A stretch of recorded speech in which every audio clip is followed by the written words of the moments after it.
सबको आवाज़ आ रही है?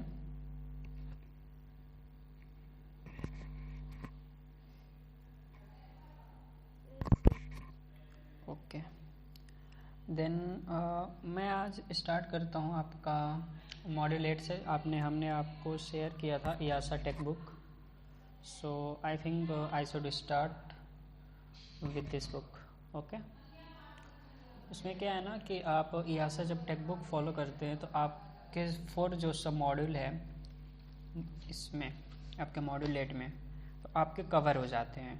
ओके, उसके बाद से जब आपकी सारी अंडरस्टैंडिंग कवर हो जाती है चारों सब मॉड्यूल में तो आप जो मैकेनिक्स ऑफ फ्लाइट है आप उसे रीड कर सकते हैं। और मैंने एक डॉक भेजा होगा, उसमें हमने लिख दिया है कि कौन कौन से चैप्टर्स आपको फॉलो करने हैं मैकेनिक्स ऑफ फ्लाइट में। आप लोगों ने देखा?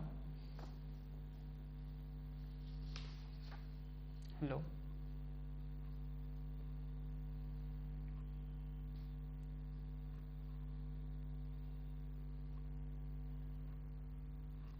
आपको आवाज़ आ रही है?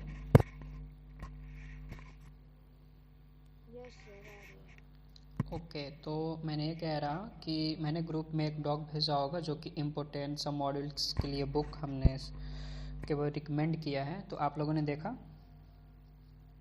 हाँ देखा। हाँ, तो मैं ये कह रहा हूँ कि जो आपका अगर आप केवल यासा टेक बुक को फॉलो करते हैं मॉड्यूल 8 के लिए तो आपका मॉड्यूल 8 क्लियर हो जाता है। बट आपको अगर नॉलेज चाहिए और कभी कभी कुछ क्वेश्चंस आपके ये ऐसी कैर मोड जो है उस बुक से आ जाती है मैकेनिक्स ऑफ फ्लाइट से।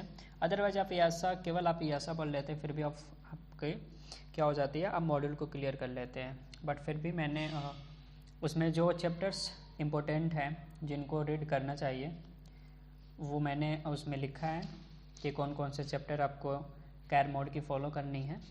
सो कैर मोड को मैं इसलिए स्टॉप कर रहा हूँ उस बुक को क्योंकि आपको एक अंडरस्टैंडिंग नहीं हो पा रही होगी कि कौन से हमारे मॉड्यूल सिलेबस से रिलेट है कौन नहीं है। तो आपको मैं पढ़ाऊँगा तो आपको सोचना समझना ज़्यादा पड़ जाएगा। सो मैंने सोचा कि यासा टेक बुक से मैं आपको ये कवर करा देता हूँ जो कि 4 आपके सब मॉड्यूल हैं और ज़्यादा ब्रॉड सिलेबस नहीं है, 50 to 60 पेज हैं वनली। सो अगर आपको ये पढ़ा देता हूँ तो आपके पास नॉलेज होगा और आप या जो मैकेनिक्स ऑफ फ्लाइट है आप उसको अच्छे से समझ सकते हैं, आप खुद से आप उसे समझ सकते हैं। Okay,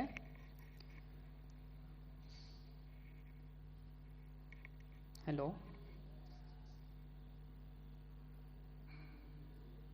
yes sir. Okay then but model में तो ये बोलते हैं ना कि मतलब जैसे जो decision model setting mechanic of flat से 10 क्वेश्चन आपका पूछे जाते हैं। हाँ, क्वेश्चंस आपके दोनों के ऐसा नहीं है कि मैकेनिक्स ऑफ फ्लाइट ही से केवल क्वेश्चंस आते हैं।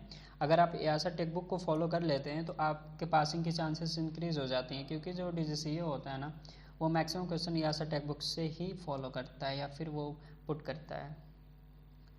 ओके, जितने भी क्वेश्चन होते हैं वो DCA यासा उसके लिए फेवरेट होती है DCA एग्जामिनेशन के लिए, तो वो यासा के क्वेश्चन को ज़्यादा टेक करता है। बाकी आप मैकेनिक्स ऑफ फ्लाइट को आप फॉलो करते हैं तो आपके उससे भी आपकी क्लियर हो जाते हैं। बट आपको दोनों रिकमेंड करने पड़ेंगे, ऐसा नहीं है कि आप only mechanics of flight read करना है, आपको दोनों पढ़ने पड़ेंगे। Okay,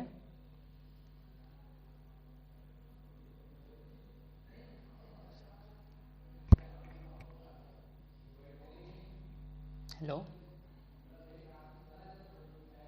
yes sir. ओके। अगर आप लोग चाहते हैं मैं मैकेनिक्स ऑफ फ्लाइट ही पढ़ाऊँ तो मैं उसी को फॉलो करता हूँ। ओके, मैकेनिक्स ऑफ फ्लाइट ही मैं स्टडी कराऊँ।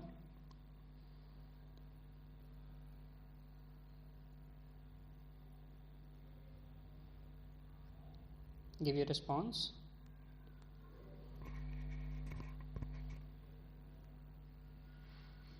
टेक्स्ट बुक भी पढ़ा दीजिए। टेक्स्ट बुक पढ़ा दें?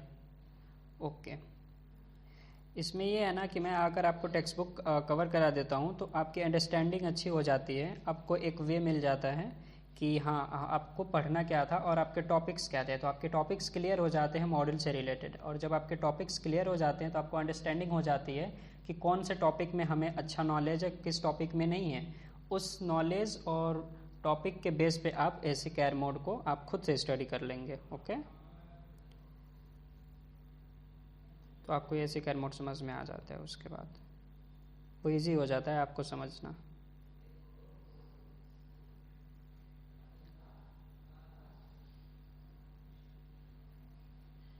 सो मैंने स्क्रीन शेयर कर दिया है, आप लोग को दिख रहा है स्क्रीन? Yes sir. ओके।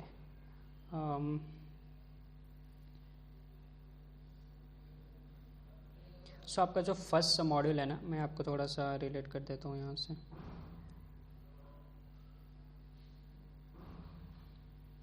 जो B1 एंड B2 के हैं सबको लेवल 2 के अकॉर्डिंग स्टडी करनी है।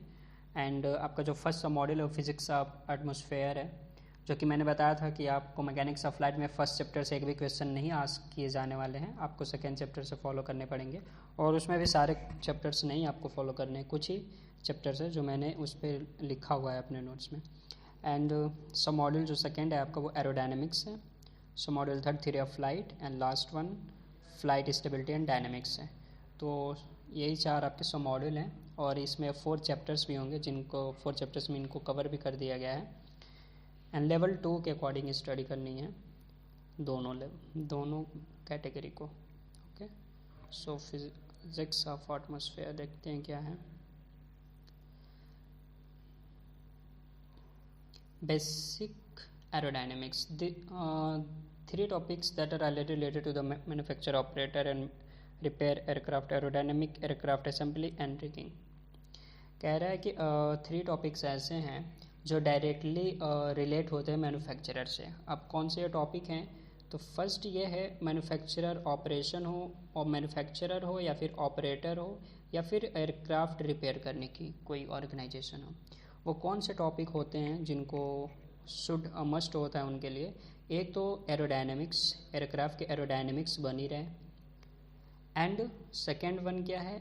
असेंबली, एयरक्राफ्ट की असेंबली।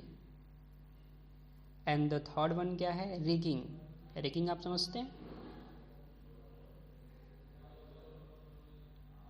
हेलो,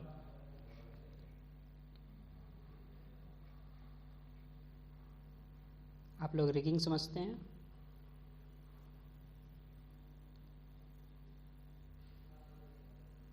मैं आपको बता देता हूँ।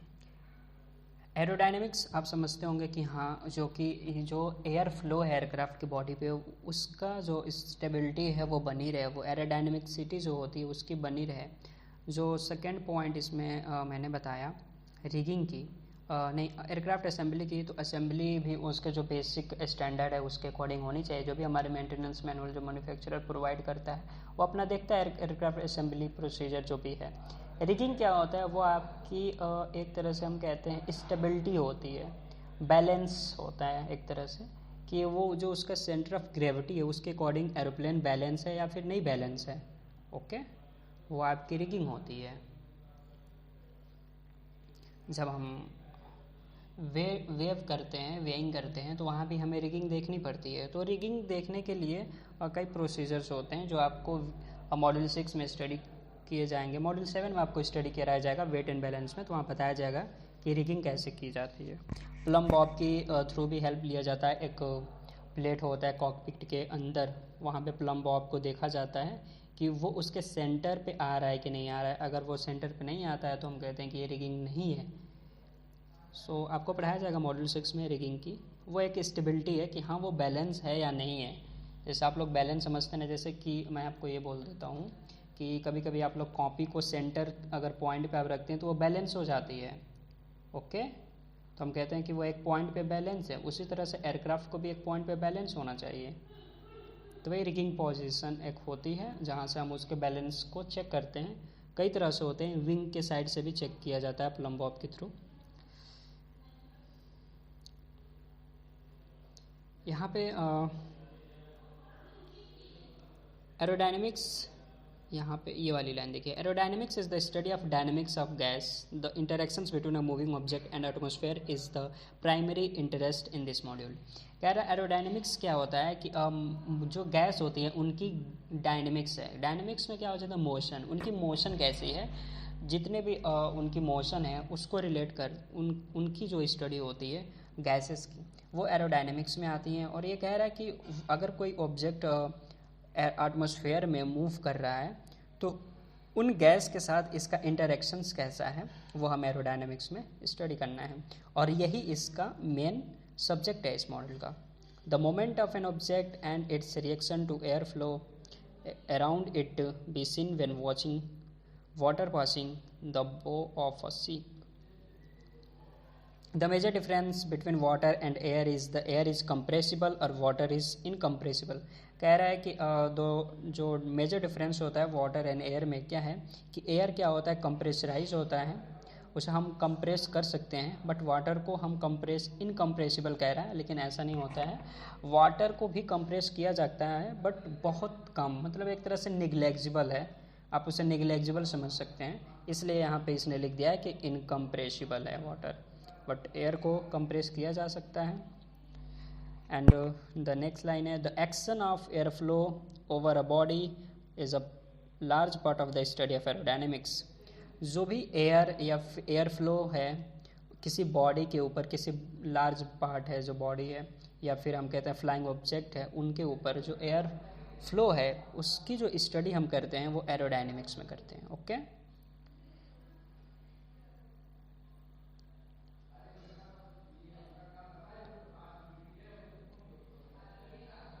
Next mini text book has इसमें एंड कोई आपका इम्पोर्टेंट नहीं है। नेक्स्ट इधर देख लेते हैं, यहाँ पर है the technician must be able to understand the relationship between how an aircraft performs in flight and its reaction to force acting on structure parts. कह रहा है जो भी एक टेक्नीशियन होता है वो उसको अंडरस्टैंड होना चाहिए कि एयरक्राफ्ट रिलेशनशिप बिटवीन किसके बीच, relationship aircraft perform in flight and reaction to the force acting on in structure part. जब एयरक्राफ्ट फ्लाई करता है तो उस पर कौन कौन से फोर्स लग रहे हैं उसके स्ट्रक्चर पार्ट्स पे, ये एक टेक्नीशियन को मस्ट है, उसको जानना चाहिए, उसे अंडरस्टैंडिंग होनी चाहिए इस चीज़ के बारे में। सो इसलिए हम थ्योरी ऑफ ये फ्लाइट जो भी पढ़ना है इसमें पढ़ना है सारी चीज़ों को। नेक्स्ट ये जो लाइन आपके लिए क्या कह रहा है, the theory of flight should be describe in term of law of flight because what happen to aircraft when in fly are not based upon assumptions. कह रहा ये भी आपके लिए कोई कुछ खास नहीं है। एरोडायनेमिक्स ये वाली लाइन देखते हैं, aerodynamics is a study of law which have been proven to be physical reason why an airplane flies. The term aerodynamics is derived from the combination of two Greek word aero meaning air, dyne meaning power। जो कह रहा है कि जो aerodynamics word है ना वो दो वर्ड से मिलके बना हुआ है, ग्रीक वर्ड से, एक एरो से एक डाइन से। तो एरो मीन्स होता है एयर एंड डाइन मीन्स होता है power, and nothing is here more important. दस क्योंकि ये थोड़ा सा आपको इंट्रो करा रहा है। नेक्स्ट क्या कह रहा है, thus when aero join dynamics then result is aerodynamics, the study of object in motion through the air and the force that produce और चेंज सच मोशंस। कह रहा है एरोडायनेमिक्स में हम उसको स्टडी करते हैं जब भी कोई ऑब्जेक्ट एयर में मोशन करता है और जो फोर्स एक्ट करता है इन सारी चीज़ों को जो या फिर उसके जो मोशन को चेंज कर रहा है उसको हम एरोडायनेमिक्स में स्टडी करते हैं। ओके हेलो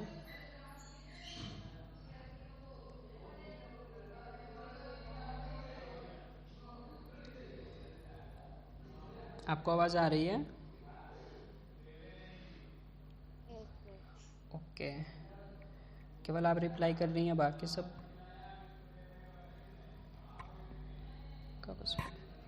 जो आपका जो मॉड्यूल है उसका नेम है फिजिक्स ऑफ एटमॉस्फेयर और यही आपका टॉपिक है। यहाँ पे आपको देखिए दो चीज़ें पढ़नी है, एक ISA पढ़नी है, international standard atmosphere and application to aerodynamics. Means ये एक बेसिक चैप्टर है जो 3 या 4 पेज की होगी, जो मैं आज आई थिंक मुझे इसे कवर कर देना चाहिए, आज ये कवर कर देंगे हम। Before examining the fundamental of flight several basic facts must be considered in aircraft operate in air, there are properties performance there, यहाँ पे भी कुछ नेसेसरी नहीं है। प्रेशर को देख लेते हैं। Atmosphere pressure is usually defined as the force exerted against the earth surface by the weight of the air above that surface. कह रहा है एटमॉस्फेरिक प्रेशर उस प्रेशर को कहते हैं या फिर वो फोर्स जो अगेंस्ट होता है अर्थ सरफेस पर bye the weight of air above the earth. Atmosphere pressure क्या होता है कि जो भी प्रेशर है एयर की वजह से अर्थ पे, जो फोर्स लग रहा है एयर की वजह से अर्थ पे, उसी प्रेशर को कह रहा है ये एटमॉस्फेरिक प्रेशर कहते हैं हम उसे। Okay, weight is force apply to an area, मैंने आपको ये पढ़ा दिया था कि pressure is equal to force upon area होती है। जो फोर्स जो लग रहा है एयर की वजह से कितने एरिया पे लग रहा है अर्थ सरफेस पे, वो हम इससे निकाल लेते हैं। तो pressure is equal to force upon area, जो कि मैंने आपको मैकेनिक्स ऑफ फ्लाइट में बता दिया था। नेक्स्ट क्या पॉइंट है, एंड मैंने ये भी बता दिया था आपको कि इसकी यूनिट अगर कंसिडर करनी है एसआई यूनिट, अगर स्टैंडर्ड इंटरनेशनल स्टैंडर्ड यूनिट अगर निकालनी है तो फोर्स की यूनिट आप लिख लेंगे न्यूटन, एंड एरिया की यूनिट आप लिख लेंगे मीटर स्क्वायर। तो इसका यूनिट हो जाता है न्यूटन पर मीटर स्क्वायर, एंड एसआई में इसे पास्कल भी कह सकते हैं कि न्यूटन पर मीटर स्क्वायर को पास्कल भी कहते हैं। बट यहाँ पे हम एसआई सिस्टम नहीं स्टडी करते हैं, हम लोग एविएशन में एफपीएस सिस्टम चलता है। FPS system foot pound second के सिस्टम। सो हम यहाँ पे इसको फुट पाउंड सेकेंड में देखेंगे।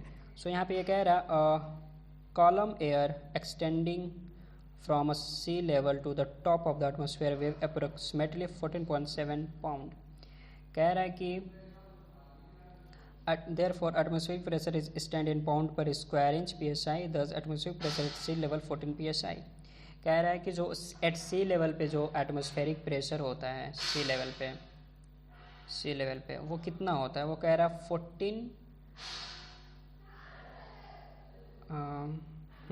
14 psi होता है, जिसे पाउंड्स पर इंच कहते हैं।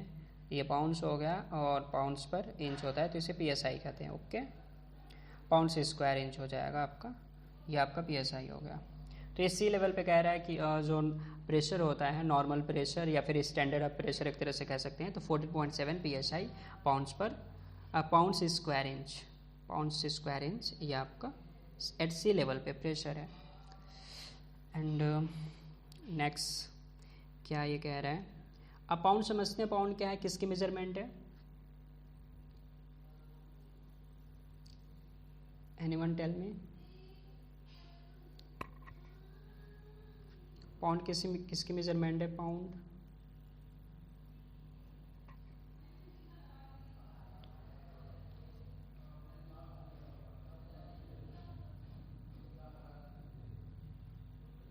हेलो,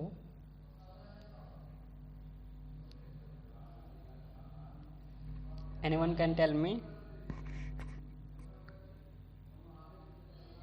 मैं आपको थोड़ा बता देता हूँ। एमकेएस क्या है? Metre, KG and second. इसी तरह से जब हम ब्रिटिश सिस्टम में आते हैं तो सिस्टम हो जाती है एफपीएस। तो हम जो होता है डिस्टेंस को फुट या फिट में मापते हैं, मेजर करते हैं। एंड केजी जो हमारा मास है उसको हम पाउंड में मेजर करते हैं। ओके, एंड टाइम सेम होता है एज इट तो सेकेंड। तो यहाँ पे जो पाउंड होता है ना वो वेट है। ओके, तो ये बोल रहा है कि 1 स्क्वायर इंच एरिया पे अगर जो वेट लग रहा है एयर का वो 14.7 है एट सी लेवल पे। सो इसका जो हो गया ये मेजरमेंट कि कितना प्रेशर हुआ, तो 14.7 आपका वेट हो गया। एंड पर स्क्वायर इंच 1 स्क्वायर इंच है तो स्क्वायर इंच, तो इसलिए इसने इसका यूनिट बना दिया पाउंड स्क्वायर इंच। पाउंड पर क्या हो गया आपका स्क्वायर इंच हो गया। फिर इंच का स्क्वायर भी कर सकते हैं आप, ऐसे लिख सकते हैं। ओके, सो ये हो गया। यहाँ पर सिंपल में आप इसे psi कहते हैं, 14.7 psi। ओके, नेक्स्ट मैं आपको बता देता हूँ। Atmospheric pressure is measured with an instrument called a barometer composed of mercury in tube that record atmospheric pressure in inches of the mercury। कह रहा है कि जो भी एटमॉस्फेरिक प्रेशर है वो हम मेज़र करते हैं बैरोमीटर से। ये लाइन आपके लिए इम्पोर्टेंट है कि बैरोमीटर का यूज़ किया जाता है, और उसमें जो होता है ना उसमें जो लिक्विड होती है वो मरकरी होती है एक्चुअली।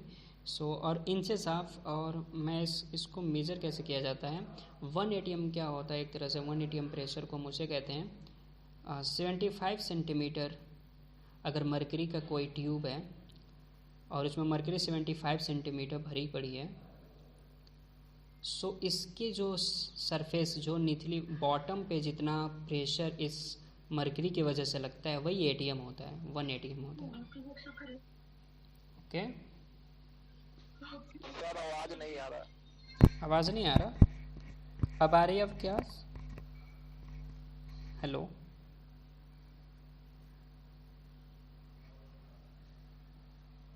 हेलो। सर ओके, तो मैंने ये बोला कि अगर 75 सेंटीमीटर अगर हम किसी ट्यूब में, वो एक स्टैंडर्ड ट्यूब होता है जो कि बनाया गया होता है, ये एक समझ लीजिए कि स्टैंडर्ड है, स्टैंडर्ड मेजरमेंट है कि अगर 75 सेंटीमीटर की एक ट्यूब होती है, इसमें मान लीजिए 75 सेंटीमीटर, ये कोई ट्यूब है, मैंने इसमें 75 सेंटीमीटर तक मरकरी को हमने इसमें फिल कर दिया है, और ये बॉटम में जो प्रेशर लग रहा है इस मरकरी की वजह से, यहाँ बॉटम पे जितना प्रेशर एग्जर्ट हो रहा है, इसी को हम 1 एटीएम कहते हैं। ओके,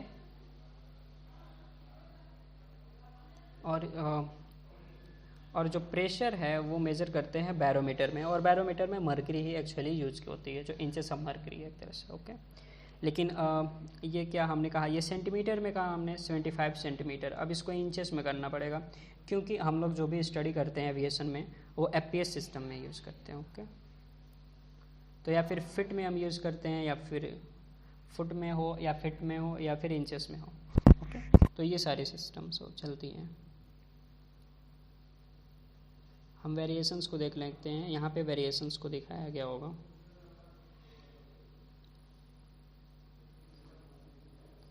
देख लीजिए, the standard measurement in aviation altimeter and US weather report has been HG. However, worldwide weather maps, some non-US manufactured aircraft instrument indicate pressure in millibars and SI metric unit. कह रहा है कि जो standard measurement होती है aviation में altimeter की या फिर यूएस वेदर रिपोर्ट की, वो HG में होती है, मतलब मरकरी के अकॉर्डिंग होती है, एंड जो कि world wide web and non US कह रहा है मैन्युफैक्चर एयरक्राफ्ट इंस्ट्रूमेंट जो भी इंडिकेट करते हैं वो मिली बार्स में प्रेशर्स को इंडिकेट करते हैं, एंड एसआई मेट्रिक यूनिट में, मतलब एसआई यूनिट में हम ये एक तरह से होता है। नेक्स्ट जो लाइन आपको कह रहा है ना, aviators often interchange reference to atmospheric pressure between linear displacement inches of mercury and unit force PSI. कह रहा है कि हम लोग इस रेफरेंस को चेंज कर सकते हैं इंचेस में, एंड फोर्स को हम लोग यूनिट ऑफ फोर्स को पीएसआई में एक तरह से चेंज कर सकते हैं। एग्जांपल ये बता रहा है कि इंचेस ऑफ मर्करी में, and over the year metrology has shifted to linear displacement. मैं आपको निश्चय इसको दिखाता हूँ कि किस किस तरह से एक स्केल दिया गया है जो कि सारी वैल्यू को अलग अलग यूनिट्स में चेंज किया गया है। हम स्केल को डायरेक्ट समझते हैं, वही बात इसमें लिखी हुई है। ओके, सो हम डायरेक्ट स्केल को समझते हैं। ये नीचे वाली,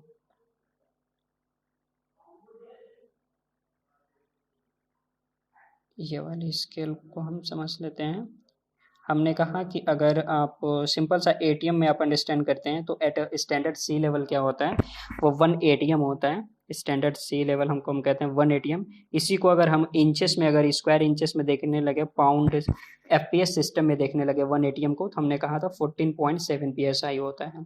ओके, एंड अगर मरकरी के अकॉर्डिंग, इंचेस हम मरकरी के अकॉर्डिंग देखने लगे, जिस तरह से हमने कहा था एक ट्यूब होता है जो 75 सेंटीमीटर क्या होती है मरकरी को फिल किया जाता है, और बॉटम में जो फोर्स एग्जर्ट होता है उसके यहाँ पे जो फोर्स, इसके वजह से जो फोर्स लगेगा, तो यहाँ पे जितने एरिया पे यहाँ पे लग रहा है, तो यहाँ पे प्रेशर को हम क्या कर देते हैं, प्रेशर को मरकरी ऑफ इंचेस में मेजर करते हैं, मरकरी ऑफ इंचेस में। ओके, तो यहाँ पे ये कह रहा है कि इसको मरकरी स्केल के अकॉर्डिंग या फिर बैरोमीटर के अकॉर्डिंग आप कह सकते हैं, क्योंकि ये बैरोमीटर में यूज होता है मरकरी, सो उसके अकॉर्डिंग ये 29.92 इन HG मरकरी स्केल के अकॉर्डिंग आप इतना हम इस 1 एटीएम को या फिर 14.7 psi को ये कह सकते हैं।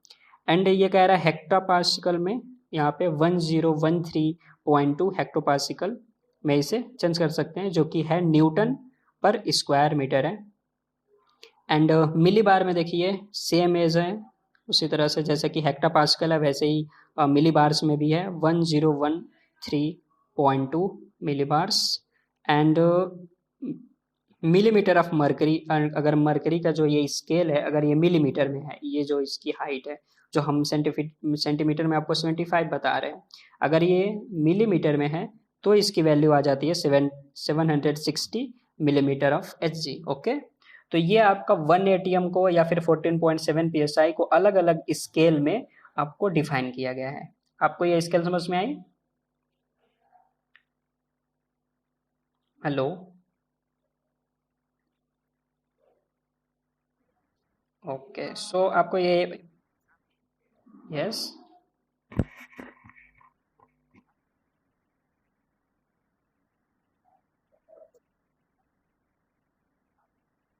या हाँ, वहाँ वहीं तक फ्लाई करता है। या ओके, आपका एयरक्राफ्ट 42,000 तक जा सकता है। ओके, 42,050। या अगर आप आरबीएसएम नॉन आरबीएसएम स्टडी किए होंगे, अगर आप किसी एआर में पढ़ाया गया होगा तो आपको पता चला होगा। ओके, हाँ हाँ, कहीं भी आप पढ़ सकते हैं, ऐसा नहीं है कि आप नॉन आरबीएसएम में भी आपको ये पढ़ाया जाएगा। ओके, आरवीएसएम कब यूज किया जाएगा, नॉन आरवीएसएम कब यूज किया जाएगा, तो वहाँ पे भी ये सारी बातें की गई हैं। ओके, सो मैं आपको ये बता रहा था कि अलग अलग स्केल पे अलग अलग वैल्यू हो जाती हैं। जैसे कि हमने ये बताया कि एटीएम एक स्टैंडर्ड यूनिट है, सिंपल सा एसआई यूनिट भी आप कह सकते हैं, तो इसे 1 एटीएम कहते हैं। 1 न्यूटन पर मीटर स्क्वायर भी, देखिए इसको हम 1 एटीएम कह दिया यहाँ पे इसने, नहीं, इसको हम क्या कहते हैं, 1 पास्कल कहते हैं, 1 एटीएम नहीं कहते हैं इसको, इसको हम 1 पास्कल कहते हैं, 1 पास्कल। एंड 1 एटीएम को पीएसआई में अगर देखा जाए तो 14.7 हुआ, and mercury of inches of mercury में देखा गया तो 29.92 हुआ वैल्यू इसकी, एंड हेक्टो पास्कल में देखा गया तो 1013.2 हुआ, एंड मिली बार्स में देखा गया फिर सेम एज हेक्टो पास्कल है। एंड अगर मिलीमीटर ऑफ मरकरी की जो हाइट अगर ऐसा होता है मिलीमीटर में, देन ये 760 मिलीमीटर हुई। ओके, तो ये अलग अलग स्केल है जिस पे इसको डिफाइन किया गया है। ओके,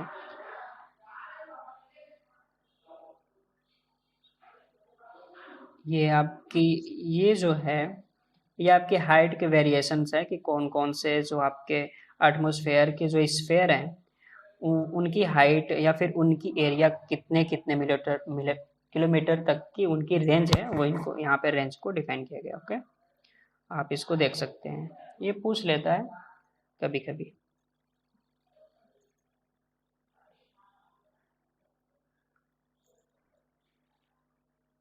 नेक्स्ट चलते हैं हम, ये आपका आई थिंक ये ला, यस बोलिए।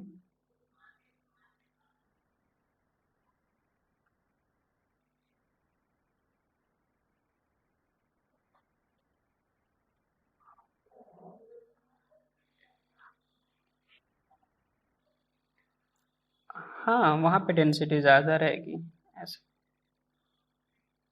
अकॉर्डिंग टू लेवल उनके वेरिएशंस को। देखिए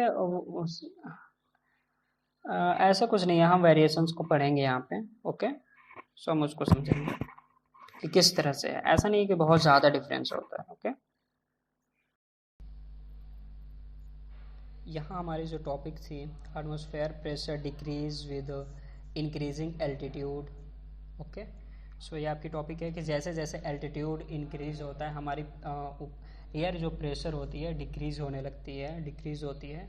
The simplest explanation for this is the column of air that is wave is short, how the pressure changes for a given altitude and so on. The decrease in pressure is rapid one and 50,000 feet. The atmospheric pressure has dropped to almost 1/10 of sea level value. कह रहा है कि last line में ये कह रहा है, पहले तो इसने ये कहा कि जैसे जैसे आपकी हाइट इंक्रीज होती जाती है आपकी एयर प्रेशर क्या होती है, डिक्रीज हो जाती है। आप सबको आवाज़ आ रही है? हेलो,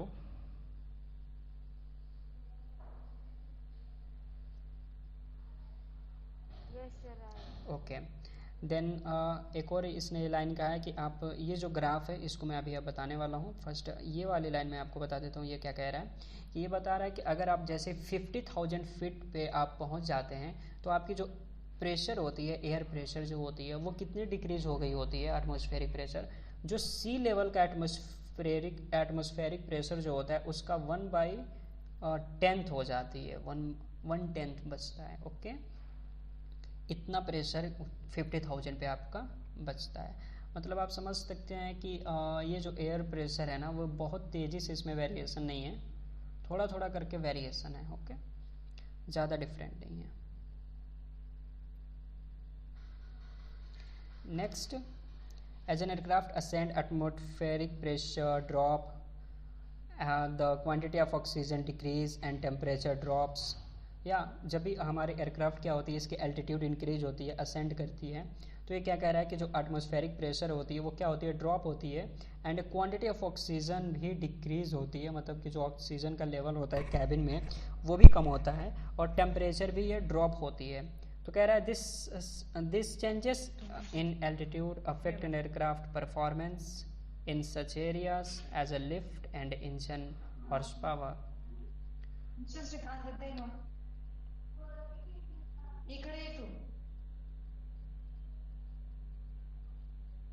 कह रहा है कि हाँ ये जो चेंजेस हो रही है ना ये क्या करता है, एयरक्राफ्ट के एल्टीट्यूड, जो भी एल्टीट्यूड के एल्टीट्यूड में जो चेंजेस हो रही है ये क्या कर रहा है, एयरक्राफ्ट के परफॉर्मेंस को क्या करता है, अफेक्ट करता है।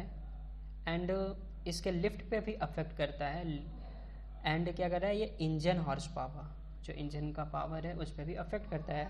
The effect of temperature, altitude, density of air on the aircraft performance are covered in following paragraphs. कह रहा है जो भी ये टेम्परेचर, एल्टीट्यूड और डेंसिटी ऑफ एयर का जो भी अफेक्ट पड़ रहा है एयरक्राफ्ट परफॉर्मेंस पे, ये शायद इस पैराग्राफ में आपको डिफाइन करेगा। ओके देखते हैं पहले ये ग्राफ क्या कहता है, एक बार अंडरस्टैंड कर लेते हैं। ये आपका प्रेशर है ये वाला, एंड ये आपकी एल्टीट्यूड है जो कि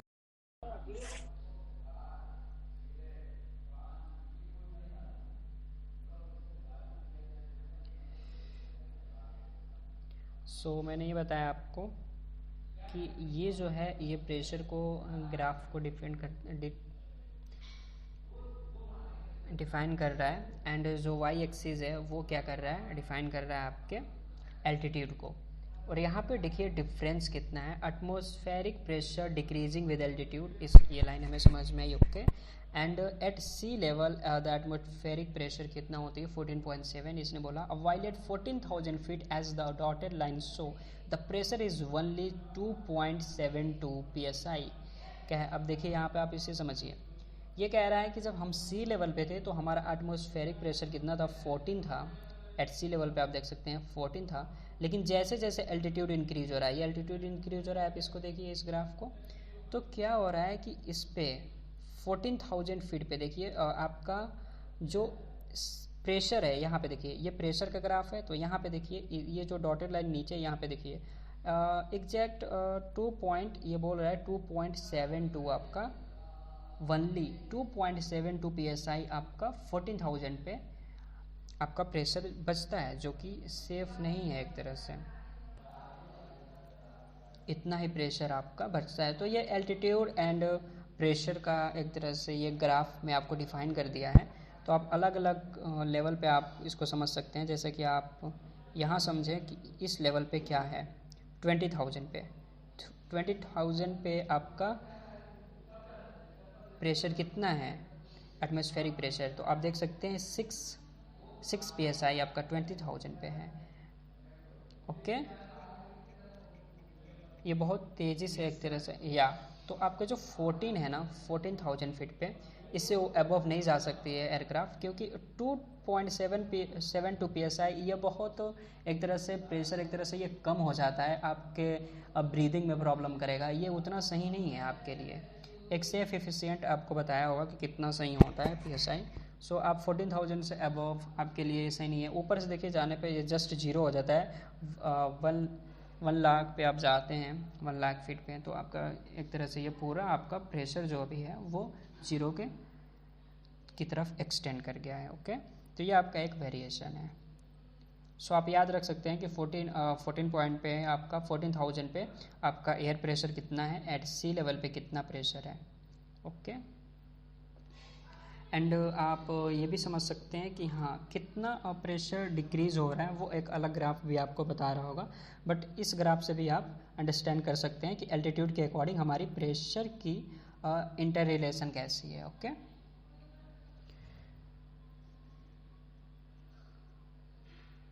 आपको समझ में आ रही है ये बात?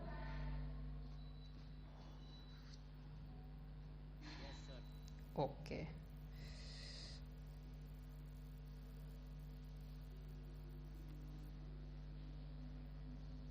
डेंसिटी हम आपको बता देते हैं। डेंसिटी हमने थोड़ा सा जब पढ़ाया था मैकेनिक्स ऑफ फ्लाइट तो मैंने उसमें डिफाइन किया था। सो वही है कि क्या होता है, weight per unit volume, quantity of matter one volume में, या फिर unit volume means one volume, एक आयतन में कितना मैटर है वही उसकी डेंसिटी है। तो डेंसिटी को हम डिफाइन करते हैं रो से, इसका इंडिकेशन है रो। रो इक्वल टू होता है मास अपॉन वॉल्यूम, यह आपकी डेंसिटी है। ओके,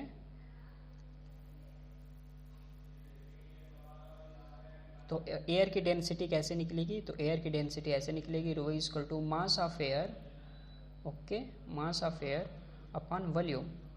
कितने वॉल्यूम में एक वॉल्यूम, जो भी वॉल्यूम है उस वॉल्यूम में कितना मास ऑफ एयर है कंटेन कर रहा है, उसके बेस पे आपको ये डेंसिटी उसकी पता चल जाएगी। ओके, सो हम नेक्स्ट देखते हैं।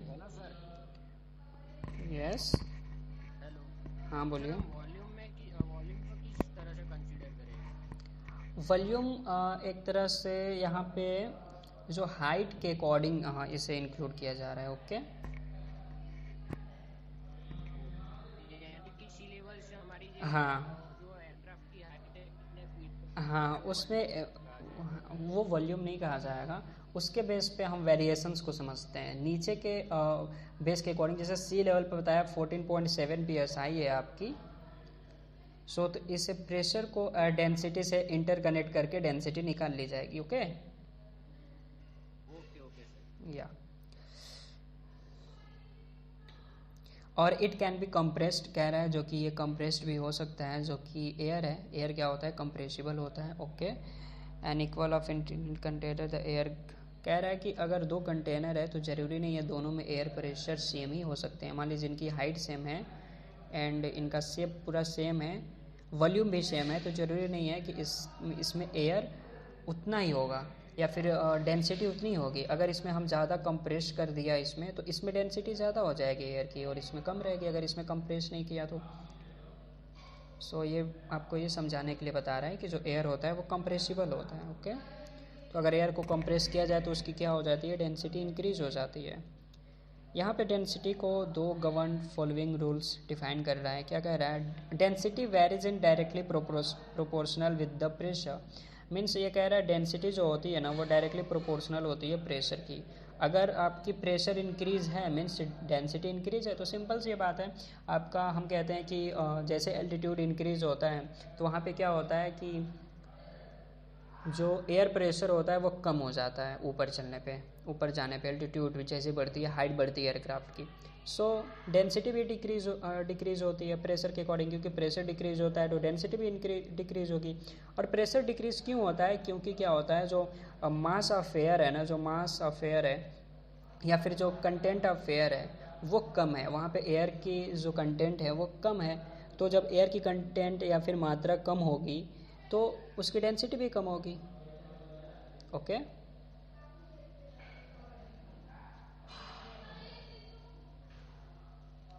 एक ये रिलेशन है डेंसिटी और प्रेशर में कि ये जो डेंसिटी होती है वो डायरेक्टली प्रोपोर्शनल होती है प्रेशर की। अगर प्रेशर ज़्यादा है तो हम कैसे, अगर या फिर प्रेशर इंक्रीज हो रहा है मीन्स हम कह सकते हैं कि डेंसिटी भी वहाँ पे इंक्रीज होगी, एंड प्रेशर डिक्रीज हो रहा है मीन्स वहाँ पे डेंसिटी भी कम है या फिर एयर डेंसिटी कम है। ओके, एंड जो सेकेंड लाइन है वो कह रहा है डेंसिटी किस तरह से वेरी होती है, इन्वर्सली विद द टेम्परेचर। यहाँ पे ये इन्वर्सली प्रोपोर्शनल होती है टेम्परेचर की। मीन्स ये है कि अगर टेम्परेचर इंक्रीज होता है तो डेंसिटी क्या होती है, ये क्या बोल रहा है, inversely with the temperature, density inversely with the temperature. अगर टेम्परेचर इंक्रीज होता है तो क्या होती है, डेंसिटी डिक्रीज हो जाती है। वाई? इसलिए क्योंकि जैसे मान लीजिए एक ये कैबिन है कोई, इसमें ये एयर मॉलिक्यूल है, ओके, तो क्या होता है इस कैबिन को, या फिर ये कोई एक वेसल है, इसमें हम इसे हिट कर रहे हैं, ओके, तो जब हिट करते हैं तो क्या होता है कि ये जो एयर मॉलिक्यूल होते हैं ना, ये दूर दूर भागते हैं एक दूसरे से, ओके, तो जब ये दूर दूर भागते हैं मीन्स की जो इस कम वॉल्यूम में ये क्या हुआ, ये जो अगर ये फ्री हैं मूव करने के लिए तो ये दूर दूर हो जाएंगे, काफ़ी दूर हो जाएंगे, मीन्स की डेंसिटी डिक्रीज हो रही है क्योंकि मॉलिक्यूल्स क्या हो गए, दूर भाग गए और ये ज़्यादा एरिया को कवर कर लिए, ओके, उतने ही मॉलिक्यूल्स अब ज़्यादा एरिया को कवर कर रहे हैं, सो क्या हो गया, डेंसिटी आपका डिक्रीज हो गया। और टेम्परेचर अगर आप डिक्रीज़ कर देते हैं तो ये क्या हो जाते हैं, एक दूसरे से नज़दीक आने लगते हैं, मतलब कि ये कंप्रेसिबल होने लगते हैं, कंप्रेस होने लगते हैं, सो इनकी डेंसिटी क्या हो जाती है, इंक्रीज हो जाती है, ओके। तो ये जो फंडामेंटल एक तरह से रूल है डेंसिटी का कि प्रेशर के क्या होता है, ये डायरेक्ट प्रोपोर्शनल होता है एंड टेम्परेचर का इन्वर्सली प्रोपोर्शनल होता है। आपको याद रखने की इस बात को ज़रूरत है। नेक्स्ट लाइन यहाँ पे देख लेते हैं, यहाँ पे क्या कह रहा है, दस air at high altitude is less dense, या इट्स राइट कि ऊंची हाइट पे या फिर एल्टीट्यूड जब हाई होती है तो वहाँ पे एयर क्या होती है, लेस डेंस होती है, मतलब उनकी डेंसिटी क्या होती है, कम होती है, उसकी मात्रा क्या होती है, कम होती है। एयर एट लो एल्टीट्यूड, जब हाइट कम होती है तो वहाँ पे क्या होता है, a mass of hot air is less dense than a mass of cool air. कह रहा है कि mass of hot air is less dense than a mass of cool air. क्या होता है, जब हमने कहा था कि अगर एयर की जो भी है उसकी अगर टेम्परेचर को इंक्रीज करते हैं तो हमारी डेंसिटी क्या होगी, ये डेंसिटी जो है वो क्या करेगी, डिक्रीज कर जाएगी, ओके। अगर हम इस टेम्परेचर को इंक्रीज करते हैं तो बस ये वाली लाइन, बस उसी से आप समझ जाएंगे ये वाली लाइन क्या करिए कि मास ऑफ हॉट एयर, अगर हॉट एयर है तो मैंने क्या कहा, अगर हॉट होगा तो क्या होगा, मॉलिक्यूल्स दूर दूर होंगे, ओके, और कूल होगा तो मॉलिक्यूल्स क्या होंगे, नज़दीक होंगे, एक तरफ एक साइड होंगे, नज़दीक होंगे एक दूसरे से। सो यहाँ पे डेंसिटी ज़्यादा हो गई और यहाँ पे डेंसिटी कम हो गई, क्योंकि ये ज़्यादा उतने ही मॉलिक्यूल्स हैं बट ज़्यादा एरिया कवर कर रहा है, और यहाँ पे उतने ही मॉलिक्यूल्स हैं बट कम एरिया कवर कर रहा है। सो यहाँ पे डेंसिटी अधिक हो गई और यहाँ पे डेंसिटी आपका क्या हो गया, कम हो गया। सो इस लाइन से आप समझ सकते हैं इस पॉइंट को। आपकी आवाज़ कट रही है, again repeat your question.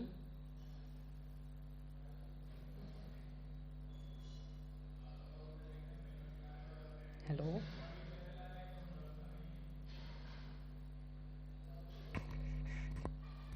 Okay, then हम नेक्स्ट पॉइंट को बताते हैं। Changes in density affect the aerodynamics performance of aircraft with the same horse power. कह रहा है जैसे ही डेंसिटी चेंज होती है, एयर डेंसिटी, वो क्या करता है, एयरक्राफ्ट की जो इंजन की जो पावर है उस पर भी अफेक्ट करता है, okay. Aircraft can fly faster at high altitude where the air density is low than low altitude where the density is greater. यहाँ पे क्या कह रहा है कि जो कि थोड़ा सा उल्टा कह रहा है, ये कुछ और कंसिडर कर रहा है यहाँ पे। An aircraft can fly faster at high altitude where the air density is low than at low altitude where the density is greater. या ये भी सही है, यहाँ पे ये कह रहा है ना, ये दूसरे तरह से कंसिडर कर रहा है जो कि ये मैटर नहीं कर रहा है इंजन के हॉर्स पावर पे। ये कंसिडर ये कह रहा है ना कि जब एयर डेंसिटी कम होती है तो क्या होता है, एयरक्राफ्ट को एक तरह से फ्रिक्शन बहुत कम झेलना पड़ता है, ओके। सो हाई एल्टीट्यूड पे क्या होता है, हाई एल्टीट्यूड पे एयरक्राफ्ट की वेलोसिटी क्या होती है, हाई होती है, ओके। और लो एल्टीट्यूड पे क्या होती है, डेंसिटी ज़्यादा होती है, और डेंसिटी ज़्यादा होगी तो क्या होगा, फ्रिक्शन ज़्यादा उसको फेस करना पड़ेगा एयरक्राफ्ट को, जिसे आप ड्रैग कहते हो, ज़्यादा ड्रैग फेस करना पड़ता है, इसीलिए उसकी वेलोसिटी क्या होती है, कम होती है। सो यहाँ पे ये इस तरह से अफेक्ट कर रहा है इंजन के पावर पे, ओके। जो कि मास ऑफ एयर पे कोई मैटर नहीं करता, क्योंकि इंजन का जो सक्शन है या फिर फैन है वो डिपेंड करता है वो जितना एयर को सक कर लेगा वो उसकी एक तरह से कर सकते हैं उसकी एफिशिएंसी है कि वो कितना एयर सक कर लेता है, तो ये अफेक्ट नहीं करेगी, डेंसिटी एक तरह से अफेक्ट नहीं करेगी एयर के इंजन पे सकिंग, या फिर ये मैटर नहीं कर रहा है। यहाँ पे ये बोल रहा है कि ऐसा कुछ नहीं है, ऐसा कोई मैटर नहीं कर रहा है कि अगर हाइट डेंसिटी कम है तो एयर की जो हमारी एयरक्राफ्ट है उसकी स्पीड कम हो जाएगी, वो मैटर नहीं यहाँ पे कर रहा है। ये दूसरे तरह से कंसिडर कर रहा है क्योंकि मेरा इंजन जो है वो केवल डेंसिटी पे ये इस तरह इसलिए क्योंकि मैटर नहीं कर रहा है ना, क्योंकि एक तो फ्रिक्शन हमारी कम पड़ जा रही है। अगर आपकी डेंसिटी कम हो रही है तो हमारी फ्रिक्शन कम हो जा रही है, ड्रैग कम हो जा रही है, और ड्रैग कम हो जाने की वजह से हमारी एरोप्लेन तो फास्ट चलेगी। अब फास्ट चलने की वजह से क्या होगी, जो एयर की कमी जो हम कह रहे थे कि डेंसिटी कम है तो एयर की कमी पड़ेगी इंजन पे, लेकिन आप दो चीज़ को कंसिडर करेंगे, क्योंकि फ्रिक्शन भी कम हो गई तो इंजन की तो वेलोसिटी ऐसे ही फास्ट हो गई हमारी, क्योंकि फ्रिक्शन कम हो रही है, और एयर डेंसिटी भी कम है, तो ये एक तरह से कोई इफेक्ट नहीं कर रहा है फॉरवर्ड वेलोसिटी पे, उल्टा आपका फॉरवर्ड वेलोसिटी क्या हो जा रहा है, बढ़ रहा है। ओके, क्योंकि हमारा इंजन तो सक करेगा जो इसका फ़ैन है। सो ये जो एयर डेंसिटी है ये इंजन पे अफेक्ट एक तरह से नहीं कर रहा है। ओके, अगर आपकी डेंसिटी डिक्रीज होती है सो क्या होगा, इंजन का जो फॉरवर्ड वेलोसिटी होती है वो ज़्यादा होगी, क्योंकि हमारी एक तरह से हम कह सकते हैं कि हमारी जो फ्रिक्शन है या फिर जो ड्रैग्स हैं वो कम लगेंगे एरोप्लेन पे। ये लाइन से आपको समझ में आ जाएगा। एंड कह रहा है कि where the air density is low at a low altitude where the density is greater, जहाँ पे एयर डेंसिटी लो होती है, एयर डेंसिटी इज़ लो, वो तो हाई पे हो गई। एंड जो सेकेंड लाइन है, than at a low altitude where the density is greater, जब लो एल्टीट्यूड होती है डेंसिटी ज़्यादा होती है। सो ये कह रहा है कि जब डेंसिटी ज़्यादा होती है मतलब लो एल्टीट्यूड पे, इसलिए आपका एयरक्राफ्ट का परफॉर्मेंस बेहतर नहीं होता है, इसलिए एयरक्राफ्ट को हाई लेवल पे या फिर हाई एल्टीट्यूड पे फ्लाई किया जाता है। देखिए, और जो मैंने यहाँ पे लाइन बता रहे थे हम आपको, क्योंकि यहाँ पे फ्रिक्शन ज़्यादा कंसीडर किया जा रहा है। सो यहाँ पे देखिए लिखा गया है, this is because air offer less resistance to the aircraft when it's contain a smaller number of air particle per unit volume. देखिए वही लाइन ये कह रहा है कि जब क्या होता है यहाँ पे कि जब डेंसिटी कम होती है एयर की तो क्या होता है, एयरक्राफ्ट को लेस रेजिस्टेंस फेस करना पड़ जाता है, मतलब जो ड्रैग है या फिर जो भी फ्रिक्शन वगैरह एयरक्राफ्ट के सरफेस को सहना पड़ रहा है, विदस्टैंड करना पड़ रहा है, वो कम करना पड़ जाएगा। ये मतलब कम सहन होगा या फिर उस पर बहुत कम होगी फ्रिक्शन, जिसकी वजह से उसकी वेलोसिटी क्या होगी, अच्छी होगी। और जब वेलोसिटी अच्छी होगी तो लिफ्ट भी बेहतर होगा, सो परफॉर्मेंस भी आपका अच्छा होगा लो डेंसिटी पे। ओके, मतलब कि आपकी अच्छी हाइट, जितनी अच्छी हाइट पे आप फ्लाई करोगे एरोप्लेन को, आपके इंजन की परफॉर्मेंस उतनी अच्छी होगी। आपको ये बातें क्लियर हो गई? Hello, yes sir, complete. Okay. So first line में हम लोग केवल एक ही चीज़ को कंसीडर कर रहे थे कि मास ऑफ एयर कम हो जाएगा, हम लोग फ्रिक्शन को कंसीडर नहीं कर रहे थे, इसलिए हम लोग थिंक कर रहे थे कि एयर की वेलोसिटी कम हो जाएगी, बट ये यहाँ पे रेजिस्टेंस को भी हम कंसीडर करना भूल रहे थे। सो देखिए यहाँ पे रेजिस्टेंस को जब कंसीडर किया तो हमें पता चला कि नहीं, जो अच्छी एल्टीट्यूड है या फिर जो हाइट अच्छी है वहाँ पे हमारी इंजन की परफॉर्मेंस बेहतर होगी। ओके, सो आई थिंक आप सबको ये बात क्लियर हो गई होगी, आप लोग कन्फ्यूज़ नहीं हुए होंगे इस बात में। Okay,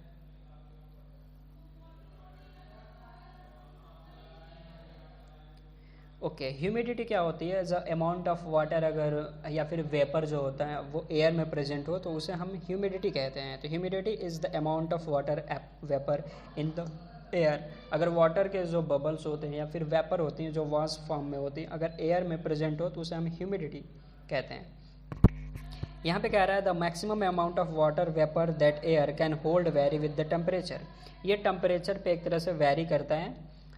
and the higher the temperature of the air the more water vapour it can absorb. कह रहा है अगर एयर की टेम्परेचर ज़्यादा है, एयर की क्या है, टेम्परेचर ज़्यादा है, तो ये वेपर को ज़्यादा कंटेन कर सकता है, मतलब कि ज़्यादा मॉइस्चराइज होगा। ओके, अगर एयर की टेम्परेचर ज़्यादा है तो एयर ज़्यादा मॉइस्चराइज होगा, मतलब कि उसमें ह्यूमिडिटी ज़्यादा होगी, एक तरह से कहेंगे। ओके, ये ज़्यादा वेपर को क्या कर सकता है, एब्जॉर्ब करेगा। सो यानी कि सर हाई टेम्परेचर पे ह्यूमिडिटी ज़्यादा हाँ ज़्यादा होगी। ओके,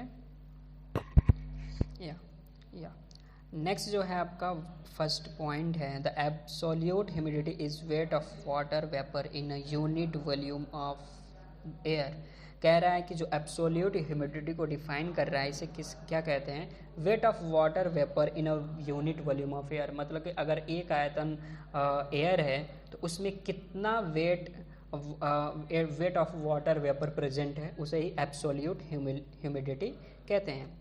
नेक्स्ट जो है सेकेंड जो डेफिनेशन है, आपको ये डेफिनेशन याद रखने की ज़रूरत है। ओके, जो सेकेंड डेफिनेशन है, relative humidity is the ratio in present of the moisture actually in air to the moisture it would hold if it were saturated at same temperature and pressure। जो relative humidity क्या है, एक तरह से ये ratio है कि अभी जो प्रेजेंट में है एयर मॉइस्चर या फिर कितना है और नॉर्मल कंडीशन में कितना रहना चाहिए, वो है उनका एक तरह से ये रिलेशन है या फिर उनका रेशियो है। तो एक तरह से ये रिलेटिव ह्यूमिडिटी कहते हैं। जैसे कि हम कह रहे हैं अभी क्या हो रहा है कि आई थिंक आप लोग जहाँ से होंगे कहीं बारिश हो रही होगी, जैसे कि यहाँ पे लखनऊ में बारिश हो रही है, तो यहाँ पे मॉइस्चर ज़्यादा हो गया, एक तरह से ह्यूमिडिटी ज़्यादा है क्योंकि एयर में वेपर है ज़्यादा बारिश होने की वजह से, और नॉर्मल कंडीशन में इतना नहीं रहता है। तो अगर इन दोनों का रेशियो निकाल दिया जाए, नॉर्मल कंडीशन में कितना वेपर है एंड इस टाइम कितना वेपर प्रेजेंट है, या फिर एयर जो वाटर की प्रेजेंसी है एयर में वो कितना है, अगर इनकी रेशियो निकाली जाए तो वो एक रिलेटिव ह्यूमिडिटी आता है। ओके,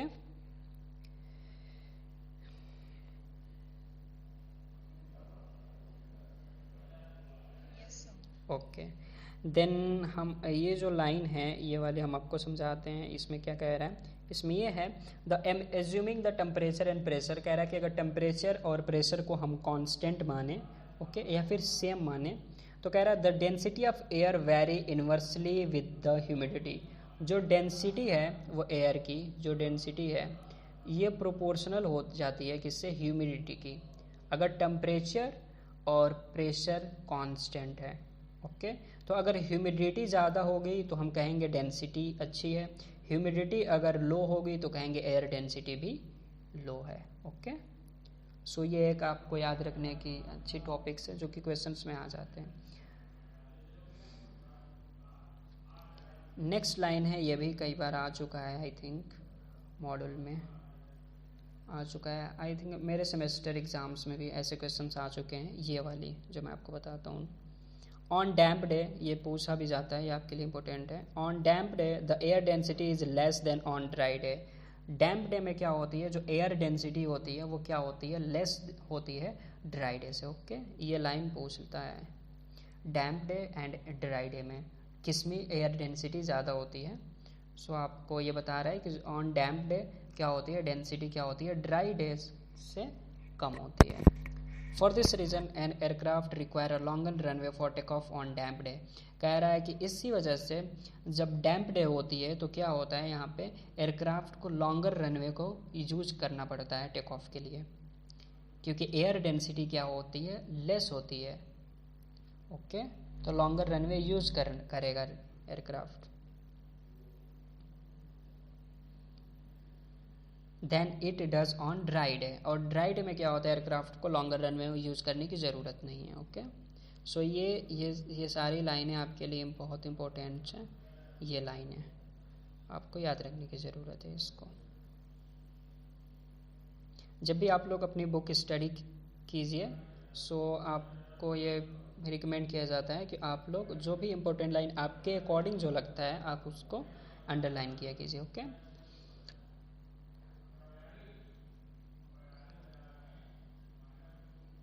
कह रहा है कि by itself water vapour weigh approximately 5/8 as much 5/8 मतलब 5/8 as an equal amount of perfectly dry water.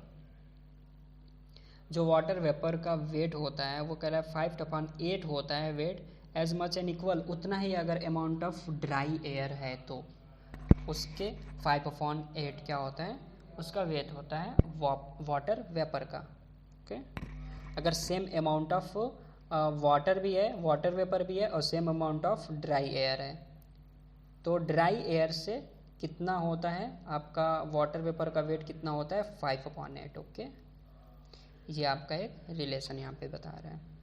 आप इस बात को समझ रहे हैं कि मान लीजिए हम एक वॉल्यूम ले लिया हमने वाटर वेपर को, एंड 1 वॉल्यूम हमने ले लिया ड्राई एयर को। तो कह रहा है कि जो 1 वॉल्यूम जो वाटर वेपर होगा ना, इसका वेट कितना होगा, इसके जो एयर है, एयर जो 1 वॉल्यूम एयर जो लिए हैं इसका 5/8 होगा। ओके, ये रिलेशन है। आपको ये बात समझ में आई?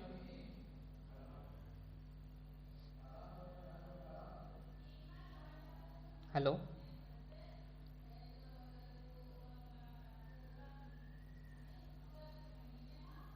Hello, yes sir. ओके।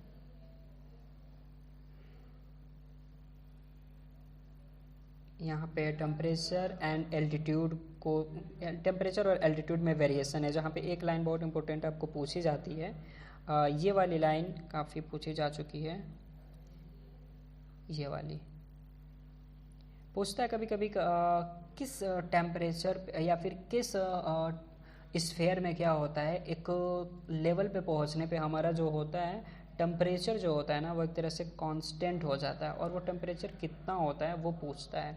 तो देखिए रिलेटिवली कांस्टेंट टेम्परेचर कितना हो जाता है, -57 डिग्री सेल्सियस और -69 डिग्री फ़ारेनहाइट। और ये कहाँ होता है, ट्रोपोस्फेयर जो होता है वहाँ पे ये टेम्परेचर क्या होता है, एक तरह से कांस्टेंट हो जाता है। ओके, ट्रोपोस्फेयर में। सो यहाँ पे आप लोग, मैंने कहा था आप लोग इसकी रेंज आप लोग ज़रूर देख लीजिएगा। यहाँ पे रेंज ही के बारे में बताया जाएगा। यहाँ पे देखिए 38,000 feet it above the troposphere extend करता है, जिसमें हमारी एयरक्राफ्ट फ्लाई करती है। 25,000 से 30,000 जो है फिट आपका ट्रोपोस्फेयर होता है। एट द इक्वेटर इट में एक्सटेंड टू अराउंड 60,000 फीट। और कह रहा है इक्वेटर के अकॉर्डिंग, मतलब ऐसे, ये जो अर्थ अगर ऐसे है तो इसके अराउंड, ये राउंड में इसकी एक तरह से रेडियस क्या है वो बता रहा है, इक्वेटर 60,000 फीट होता है। तो ये आपको याद रखने की ज़रूरत है। Okay, this oblong nature of troposphere is illustrated most civilian aircraft take place in troposphere which temperature decrease and altitude increase. कह रहा मैक्सिमम जो भी सिविलियन एयरक्राफ्ट होती हैं वो ट्रोपोस्फेयर में ही फ्लाई होती हैं। The rate of change in somewhat constant at about -2 degree Celsius or -3.5 degree Fahrenheit for every 1000 feet of increase in altitude। कह रहा है कि अगर 1000 फीट क्या होता है, एल्टीट्यूड हमारी इंक्रीज होती है, तो हमारी टेम्परेचर कितनी डिक्रीज होती है, -2 डिग्री सेल्सियस। ट्रोपोस्फेयर है उसके लिए ये बात कह रही है कि ये परफेक्टली फॉलो होता है ट्रोपोस्फेयर में। ओके, अगर 1000 हम अपनी एल्टीट्यूड को इंक्रीज करते हैं तो -2 डिग्री सेल्सियस क्या होती है, हमारी टेम्परेचर डिक्रीज होती है। और फ़ारेनहाइट में कितना डिक्रीज होता है, -3.5 डिग्री फ़ारेनहाइट। ओके, ये बात आपको समझ में आई? ये सारी लाइन आपके लिए इम्पोर्टेंट है, याद रखने की ज़रूरत है। ओके, एंड मैंने आपको एक और लाइन जो बताई थी कि क्या होता है ट्रोपोस्फेयर जो होता है हमारा, देखिए यहाँ पे लास्ट लाइन जो है, the upper boundary of troposphere is tropopause. Tropopause इसलिए कहते हैं कि जहाँ पे वो ट्रोपोस्फेयर क्या होती है, ख़त्म होती है, एंड होता है, इसलिए उसको हम ट्रोपोपॉज कहते हैं। ट्रोपोस्फेयर था तो पॉज मीन्स स्टॉप हो गया, वो रुक गया, वो ख़त्म हो गया उसकी, तो उसे ट्रोपोस्फेयर कहते हैं।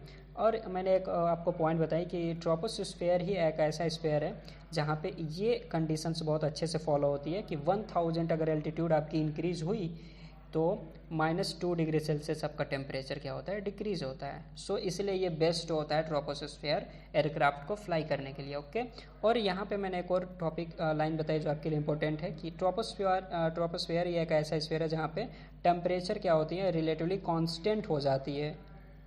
जब -57 डिग्री सेल्सियस होती है तो ये एक तरह से ये कांस्टेंट टेम्परेचर हो जाती है।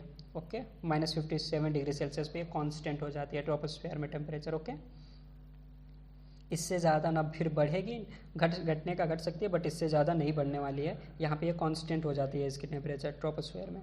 तो ये एक जोन है, ये भी आपसे क्वेश्चन पूछ लेता है। Okay,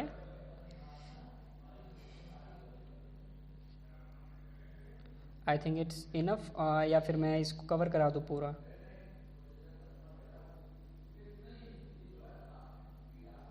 hello, Enough, sir. Enough, तो कल मैंने जो बोल रहा था कि आज जो आपके मॉड्यूलर में मैं थोड़ा बता देता हूँ कि ISA है जो कि आपको पढ़ना है, जो यहाँ पे दिया गया है, यही आपका जो फर्स्ट सब मॉड्यूल है। तो कल मैं इसे कवर कर दूंगा। कल हम लोग का एरोडायनेमिक्स, कल तो नहीं अब क्लास होगी ना, कल नहीं होगी, कल दूसरी, जब नेक्स्ट इसका टाइम आएगा तो हम ISA को अंडरस्टैंड करेंगे और इसको समझा देंगे। तो ये सब मॉड्यूल कवर हो जाएगा, नेक्स्ट क्लास आपकी चलेगी, मतलब नेक्स्ट आपका सब मॉड्यूल स्टार्ट हो जाएगा। आप लोग इसे कवर कर लीजिएगा। अगर आप लोग इससे पढ़ के कवर कर लेते हैं तो ये होगा कि मैं नेक्स्ट क्लास आपको स्टार्ट कर दूंगा। ये एक वेरिएशन है जो एल्टीट्यूड, टेम्परेचर, प्रेशर और डेंसिटी में वेरिएशन को डिफाइन कर रहा है। तो आप लोग इसको पढ़ के समझ सकते हैं।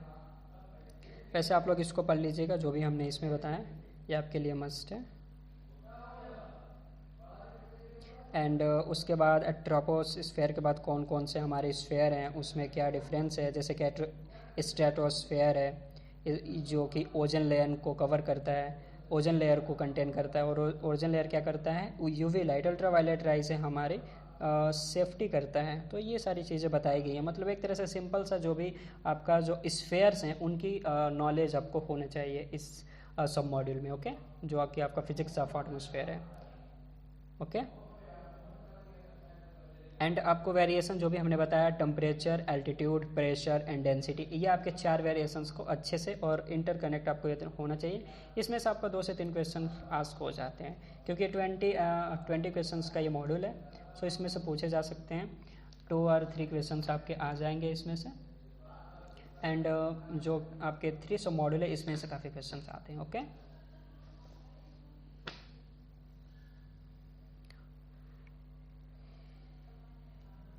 सो क्लोज करें इस सेशन को।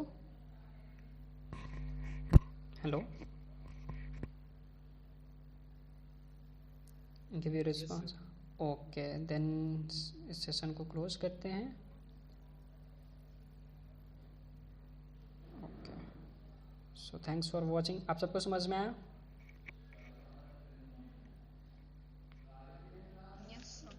Okay, and it's good. And क्या कह रही हैं आप? Lift drag coefficient. ओके, देखिए मैं भी जैसे मैं बताऊंगा ये सेशन क्लोज्ड हो जाएगी तो मुझे फिर स्टार्ट करके आपको सेशन को बताना पड़ेगा। लिफ्ट ड्रैग कोफिशिएंट एक तरह से मैं आपको बताने की कोशिश कर रहा हूँ क्या होता है।